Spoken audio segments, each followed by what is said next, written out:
Hello, friends of the European spirit. What I'd like to lecture about today, is the notion of philosophy as a way of life, which has been making the rounds recently with Pierre Hadot's book coming back in fashion, a series of lectures he gave in the 1980s. But what strikes me as odd is that Hadot neglects leisure, or as the Greeks would refer to it, scholé, which we might not actually be able to translate just as leisure. But let's say leisure, just to start out with. Leisure, let's say, is at the heart of philosophy, is the very beginning of philosophy itself. There's no philosophy without leisure. And Plato explicitly refers to how Athens becomes Athens in the unfinished, or at least to us, incomplete dialogue Critias, which comes right after the Timaeus, where Plato relates how Athens, as the cradle of philosophy, becomes Athens, and which as such, of course, becomes a recurring principle throughout history, and is in opposition to Atlantis. Before I continue here, I'd like to point out that if you want to learn more about leisure, scholé, idleness, and philosophy as a way of life, I'd encourage you to take my course on idleness or leisure with dignity. Follow the link in the description of this video, where we trace the phenomenon of leisure, beginning with Plato and Aristotle and Cicero, going to Humboldt, Nietzsche, Heidegger, even Bertrand Russell, who has a sort of a technocratic understanding of idleness and leisure. And we complete the course with a reading of Josef Pieper's Muße und Kult, or rather, in English, I think the title is Leisure, the Basis of Cultus or Culture, depending on organization. So, what does Plato relate before we get to Aristotle? But perhaps even before I go to Plato, let me say this. When you hear, to be at leisure, you might immediately have some certain connotations of cessation of all activity. We have notions of work-life balance, which is basically just this dialectic between being at work, being off work. You've got your downtime, you have your free time to yourself, your Feierabend, as we might refer to it in German. The evenings are free, the weekends are free, etc. And all of this is part of the dialectic that I think leads us astray, and economically doesn't lead us to a healthy economy. Be that a socialist or a capitalist economy, it doesn't ultimately matter too much. If at the heart of the oikonomia, of the nomos of the house, of the nomos of the polis, is not scholé. So think of leisure as not ceasing to do anything, but taking a life stance that is so fundamental. It's a fundamental life stance, a hexis, as Aristotle referred to it. And I also would like to encourage you to read my book on eudaimonia in Aristotle's Ethics, which ends on scholé, as book 10 also, of course, ends on scholé in Aristotle.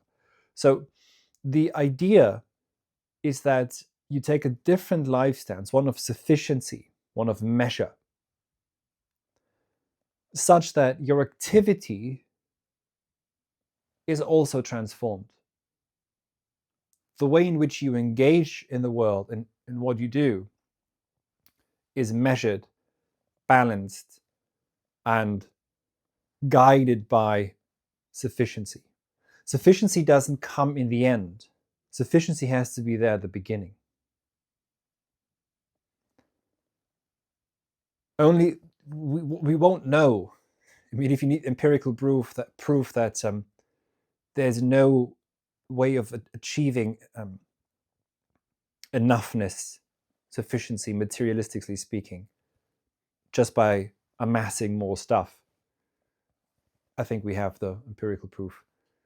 It's abundantly clear. So it's a different life stance, a hexis that informs your entire character, how you perceive the world, how you become who you are. But with this notion of leisure, we can already see that leisure, which means something like a license, a license to be free, to be freed from work, doesn't really take us very far just as a notion. Hence, I would suggest to go back to the word scholé. Scholé relates to the verb echein, which means to have, to hold. So we can think of scholé as finding a place, a ground to stand on, something to hold on to. And so Plato relates the following in the Critias dialogue. How Athens becomes Athens.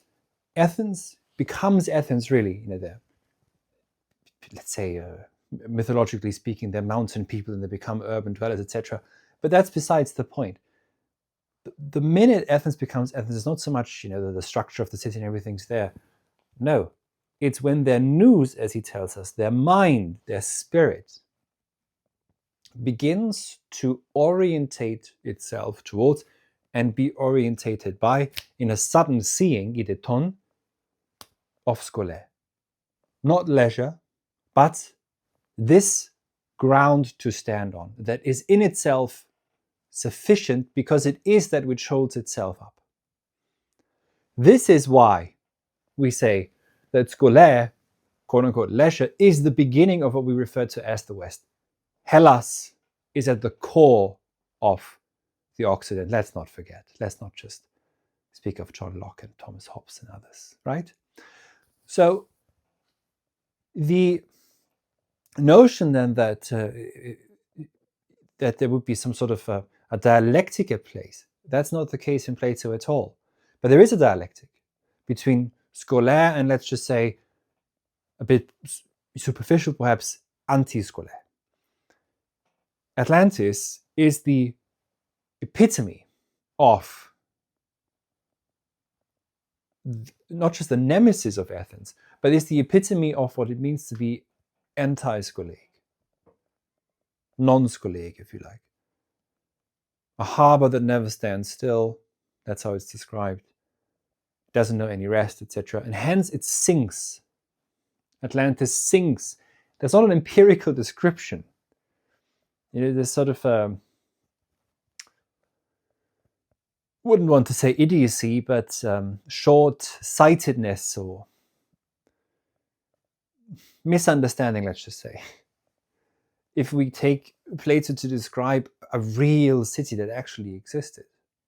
Atlantis is again a principle, the principle of anti-scholé, of the enemy of scholé, that doesn't know sufficiency and hence sinks. So this sinking is what? Is the ground, the groundlessness of Atlantis. That's what sinking here signifies.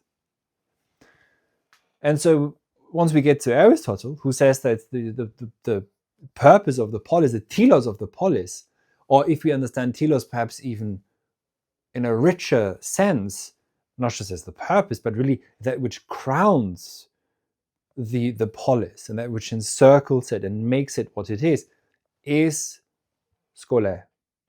Everything is done for scholé. Busyness, and he uses the verb scholatzein, a scholatzein, so we are in a scholé, in the privation of scholé, for the sake of scholé. Be that in business or be that at war. And of course, another translation then for scholé would also be peace. For the sake of.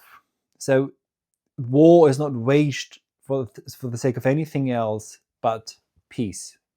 And hence, war is only waged when it's necessary. And the same is true for business. There needs to be business, there needs to be scholastic relationships, trade relationships, etc. But they are ultimately also, and it's not a dialectics between leisure here and work here, and they never meet, or there's a dialectical move between them. No, there's a coming together of the activity of business, the activity of trade, etc. Even politics, of course, not just even, but actually politics is the highest activity that's necessary in the polis, serves scholé. And hence the Nicomachean Ethics, of which my book treats on eudaimonia, the familiarity of the world really, it addresses this divine moment, glimpsing the divine in scholastic activity, which is what the polis serves. So a polis is healthy if and only if it serves the purpose, the telos, of seeing, of letting its citizens participate in the divine. Hence, scholé itself is divine. And it is upon the human being to direct his nous towards scholé. Sufficiency at the beginning, not at the end of a dialectical historical process, as perhaps, for example, Marxism would have it, which always requires, think of this, Marxism is, of course, really just messianism. It's the promise of a future heaven on earth. That's not necessary in Greek thinking. So what we need to retrieve is this way of thinking that frees us from messianic future promises of utopias. Thank you. And before you leave, if you want to learn more about this and also perhaps reorientate your life around the principle of scholé, follow the link in the description and buy the course on leisure with dignity. Thank you very much.